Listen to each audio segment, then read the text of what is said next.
Shares of Nasdaq-listed Activision Blizzard jumped over 37% on Tuesday after Microsoft Corporation announced they're acquiring the video gaming company for $68.7 billion in an all-cash deal. I'm Rachel Jones, and this is Kalkai Media.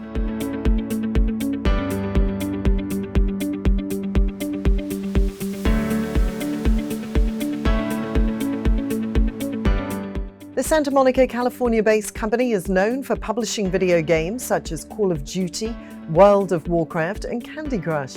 The deal is bigger than Microsoft's acquisition of LinkedIn for $26 billion back in 2016. It marks the software's biggest push into the gaming industry. The purchase, when completed, will make Microsoft the world's third largest gaming company by revenue after Tencent and Sony.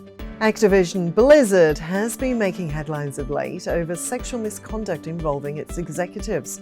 On Monday, the company says it fired over 36 employees and disciplined 40 more since July over misconduct and sexual harassment. Under the deal, Activision's CEO Bobby Kotick will retain his post and report to Microsoft's Xbox brand head Phil Spencer. Kotick had faced calls for resignation over misconduct.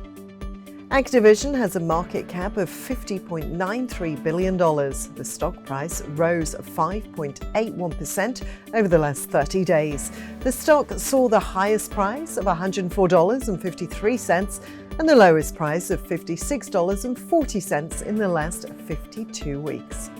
Activision expects its revenue to be around $2.02 billion in the fourth quarter of financial year 2021.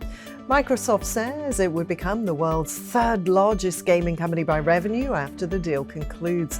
The acquisition reflects Microsoft's long-term vision for Meta platforms, an all-inclusive metaverse currently dominated by the gaming industry. Now, if you did like this video, you can like, share and comment on it. You can also subscribe to our YouTube channel and press the bell icon for notifications for our latest videos. I'm Rachel, signing off for Kalkai Media.